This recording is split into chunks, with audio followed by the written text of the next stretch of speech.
L'histoire du Québec fait régulièrement l'actualité. Les politiciens aiment bien appeler les héros d'hier à la ressource de leur projet actuel. Pensons seulement à René Lévesque et aux questions de l'indépendance ou de la langue française. L'histoire fait l'objet de débats passionnés dans lesquels on condamne volontiers l'ignorance des Québécois à son égard. Pourtant, le public apprécie les représentations historiques. La popularité du film 15 février 1839 présente l'histoire des patriotes au sein de la rétrospective. Le moulin à images à Québec en témoigne. Si l'histoire à côté, c'est peut-être parce qu'elle permet de mieux comprendre le présent, d'en éclairer les enjeux. Or, les querelles, ce qui devrait être appris en bonne foi pour toutes, sont sans fin et pour cause. L'histoire de Québec ne constitue pas un objet auquel on a accès directement.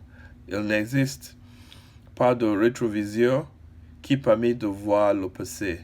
La pluralité des récits suscite même débat qui dépasse les cadres de la discipline pour envahir l'espace public. L'histoire d'une société nourrit la mémoire collective, soulève les passions et contribue à la constitution d'identités fortes. L'histoire devient ainsi source de conflit.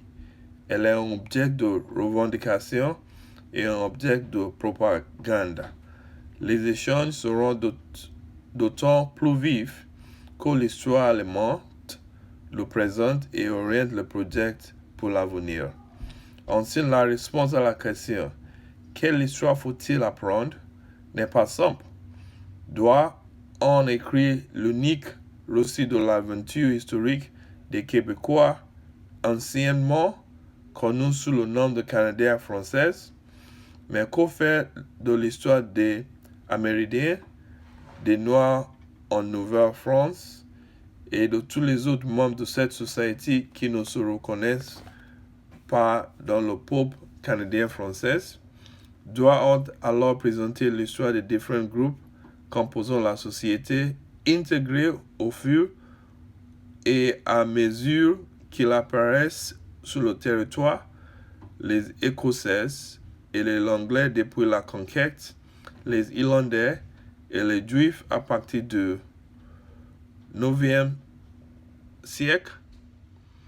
Ou doit-on plutôt le préférer l'histoire des groupes sociaux comme les bourgeois, les prolétaires ou les femmes? Mais alors, comment produire un récit cohérent qui ne soit pas trop éclaté, alambiqué? Est-ce qu'il est souhaitable de se borner aux limites territoires? Ne doit-on pas aussi inclure dans cette histoire les événements internationaux ayant touché le Québec, comme les deux grandes guerres ou les enjeux économiques mondiaux dans lesquels le Québec est impliqué tant au passé qu'à présent?